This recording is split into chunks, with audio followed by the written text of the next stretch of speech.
Olá pessoal, estamos aqui hoje com o Dr. Diniz Filho, que é um advogado especializado em leilões judiciais e extrajudiciais de imóveis, que vai dar um parâmetro de como que se atua nesse ramo. Dr. Diniz, como que foi seu início nessa trajetória de advocacia especializada em leilões de imóveis? Tudo bom, Alessandro? Tudo bom? Então, Alessandro, a minha caminhada, ela começou ainda quando eu estagiava. Meu pai era um advogado, meu pai faleceu já em 2017, infelizmente. Ele era especialista em leilões de imóveis, investidor no ramo imobiliário, ele começou arrematando imóveis no leilão judicial, leilões extrajudiciais, e oferecia esse tipo de serviço para o público em geral, para os clientes dele. Eu ainda muito novo, ainda com 18, 19 anos, acompanhava meu pai nos fóruns, né? Arrematava imóvel com ele. Então, desde muito cedo, eu comecei nesse ramo e acabei me especializando, uma área que eu domino bem, sou apaixonado. E o meu objetivo aqui é ajudar as pessoas a comprarem a sua casa própria, né? O sonho da casa própria, e investidores também que querem investir e obter lucro, seja vendendo, seja alugando, ou por Airbnb, ou locação em geral. E esse é o meu objetivo. Sim, sim. Vamos tratar do leilão em si, né? O que são, doutor? Alessandro, leilões de imóveis é uma modalidade em que pode ser um leilão judicial, pode ser um leilão extrajudicial. É quando um imóvel ele é levado à asta pública, através de um leiloeiro público, né, para poder sanar alguma dívida, seja essa dívida oriunda de um processo judicial, que são os leilões judiciais, pode ser débito de condomínio, uma execução fiscal, débitos trabalhistas, indenização por dano moral, por danos materiais, ou uma retomada do imóvel pelo banco, pela instituição financeira. Ele retoma esse imóvel, a pessoa, infelizmente, não conseguiu pagar o financiamento bancário, o banco ele retoma esse imóvel e leva à asta pública para que outra pessoa possa arrematar. E no caso do leilão judicial, como que acontece? Por que acontece?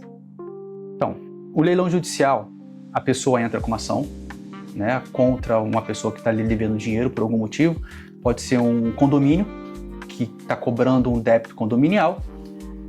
A partir do momento que a pessoa ganha na fase de conhecimento, vai para a fase de execução, e nessa fase de execução, o imóvel geralmente é garantia para poder liquidar aquela dívida. E aí, com uma decisão judicial, o juiz ele nomeia um leiloeiro oficial de confiança do juízo, e esse imóvel vai à asta pública para arrematar. Sim, sim. E no dia e na hora marcada do leilão, o investidor, o que ele precisa fazer, doutor? Então, a gente faz toda a assessoria. Geralmente os leilões hoje em dia eles são online. Então, a maioria dos leiloeiros estão fazendo na modalidade virtual. Então você tem que fazer um cadastro no site do leiloeiro, passar a documentação, comprovante de residência, fazer o cadastro. Geralmente, dentro de 24 horas, o cadastro da pessoa está liberado. E no dia do leilão, a gente marca com 2 horas de antecedência no escritório. Se a pessoa puder. Se a pessoa não puder, quiser ficar na casa dela, a gente faz toda a assessoria de forma virtual, de forma online. E auxilia a pessoa até onde ele pode ofertar o seu lance. Sim, sim. E se tratando do pós-arrematação, né, o que acontece após o investidor conseguir arrematar? Então, a partir do momento que tem a arrematação do imóvel, aí existe uma certa diferença no leilão judicial e no leilão extrajudicial. Quando há a arrematação no leilão judicial, imediatamente após a gente peticiona no juízo, informando a arrematação, pedindo a emissão da carta de arrematação, a emissão da posse e a baixa de todos os gravames que incidem sobre o imóvel. No leilão extrajudicial, primeiro tem que analisar se aquele imóvel está vazio ou se o imóvel está ocupado. Se o imóvel está vazio, a pessoa, o próprio banco, na própria instituição financeira, emite a pessoa na posse. imite a pessoa na posse. Se aquele imóvel está ocupado, a gente vai tentar fazer uma transação com o ocupante, ver se ele sai de forma amigável, vai notificá-lo. Se ele não sair, aí a gente tem que entrar com uma ação de emissão na posse. Claro. E quais são os gravames que podem aparecer, né? E que seriam feito um pedido, né, ao juiz para dar baixa e poder posteriormente ir ao cartório para poder também efetivar a baixa desse gravame? Os gravames são diversos. Tem a penhora do imóvel, que pode ser pelo próprio juízo o qual o imóvel está indo a leilão. Muitas das vezes as pessoas param de pagar condomínio, por exemplo, e deixam também de pagar o IPTU. Acontece muito em inventário, né? Tem muita briga ali dos herdeiros e as pessoas acabam deixando de pagar o condomínio, deixam de pagar o IPTU. Então, nesse caso, teriam dois gravames, seriam duas penhoras, né? Uma do juízo, que vai a leilão, geralmente é do condomínio, e a outra da execução fiscal. E aí pode ter hipoteca, né? Coisas antigas, e a gente faz toda a assessoria para tirar todos esses gravames que incidem sobre o imóvel. Sim, sim. E o que significa carta de arrematação, doutor? Então, carta de arrematação é justamente o título que comprova que aquela pessoa é a proprietária do imóvel. É como se fosse uma escritura de compra e venda. Fazendo aqui um paralelo, é diferente, tá? Sim, mas claro. É aquele título que ele vai pegar essa carta de arrematação, vai até o RGI para poder registrar o imóvel no nome dele. Sim, sim. E se tratando de emissão de posse, como é que é feita? Então, a emissão na posse, você pede se for o leilão judicial, como eu já falei, você pede para o juiz, né, essa emissão na posse, ele vai te dar um documento, uma emissão na posse, você tem que marcar com o oficial de justiça a data e o horário, você vai até o oficial de justiça, com o oficial de justiça ele te emite na posse do imóvel. É feito também por um oficial de justiça, né? Oficial de justiça. Ele que faz essa entrega fisicamente do imóvel, né? Exatamente. Entendi. E aí, muitas das vezes, esse imóvel, ele às vezes não precisa fazer nenhum tipo de reforma, às vezes tem que apenas pintar, fazer pequenas reformas, e tudo isso fica contido no edital. O edital, ele vai te dar todas as informações que você precisa saber sobre o imóvel. Fica tudo contido no edital. Sim, sim. Então, já que o senhor tocou nesse assunto, explica pra gente o que significa em si um edital de leilão de imóveis. Um edital é onde está contido todas as informações inerentes ao imóvel. O número do processo, o autor daquela demanda, o réu. Ele vai dizer todos os débitos que incidem sobre o imóvel, se incide algum débito sobre esse imóvel.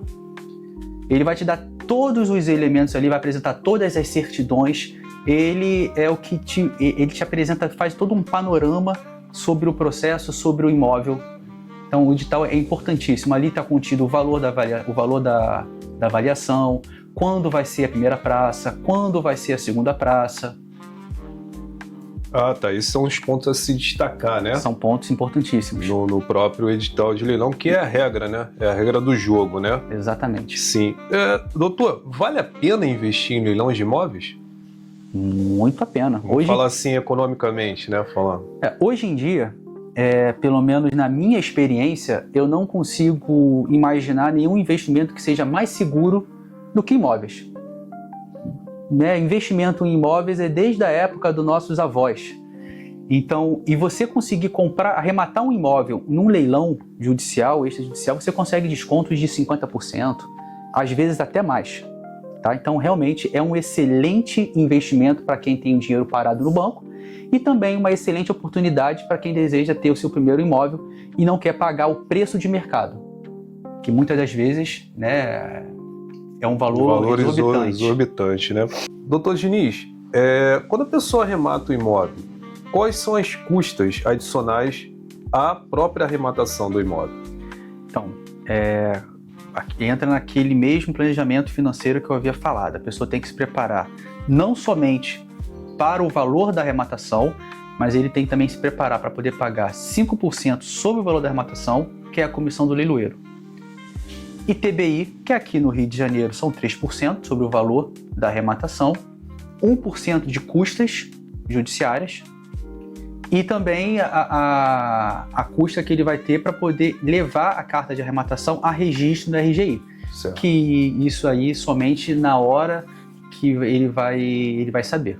Sim, e se o imóvel precisar de alguma reforma, também vai ter que disponibilizar algum valor. Perfeito. Que pode acontecer, né? De uma pintura nova, um encanamento, uma parte elétrica também. Perfeito. Além disso, ele tem que preparar uma parte do orçamento dele para poder eventuais reformas. Eventuais reformas ali para ele poder habitar ou até mesmo revender ou alugar. Sim. É importante ele se preparar para isso. E doutor, quando o imóvel tem dívidas, né? O que fazer, né? Para poder não ficarem para o novo arrematante, novo dono do imóvel? Você está falando da dívida próprio terreno, que são as dívidas que incidem sobre o imóvel independentemente de quem seja o proprietário dele. São as débitos de condomínio, débito de IPTU. O artigo 130, parágrafo único do CTN, ele fala que essas dívidas elas se subrogam sobre o valor da arrematação. Essa é a regra. Só que existem alguns casos, por isso que é importante analisar o edital. Existem alguns casos que a pessoa ela vai se responsabilizar por esses débitos, além do valor da arrematação. Mas isso é minoria na grande parte dos leilões. Esses débitos eles subrogam sobre o valor da arrematação. Então isso significa que a pessoa arremata o imóvel sem dívida alguma. Sem dívida alguma, ele vai pagar... Livre e desembaraçado também. Livre e desembaraçado de débitos, ele só fica responsável por pagar o valor da arrematação e esses débitos, esses valores que eu falei anteriormente. Sim, sim. E as suas, assim, como é que eu posso perguntar ao senhor? Suas considerações finais diante desse tema que o pessoal leva muito em consideração e curiosidade. O que o senhor tem a falar dos leilões judiciais e extrajudiciais? Bom, como eu falei anteriormente, investimento imóvel hoje em dia, sempre foi na verdade, né? É o mais seguro que existe no Brasil. A pessoa tem que se preparar financeiramente, fazer um planejamento, pesquisar um pouco, vai no site dos leiloeiros, vai no site dos bancos, pesquisa um pouco, né? Se familiarize primeiro com os leilões e o mais importante é buscar uma assessoria especializada no assunto. Certo, então, doutor. Muito obrigado pela sua resposta e em breve voltaremos a se encontrar com mais perguntas para ajudar quem está querendo investir, né, nesse ramo que é muito bom, muito rentável. Obrigado, doutor. Obrigado, Alessandro. Obrigado a todos.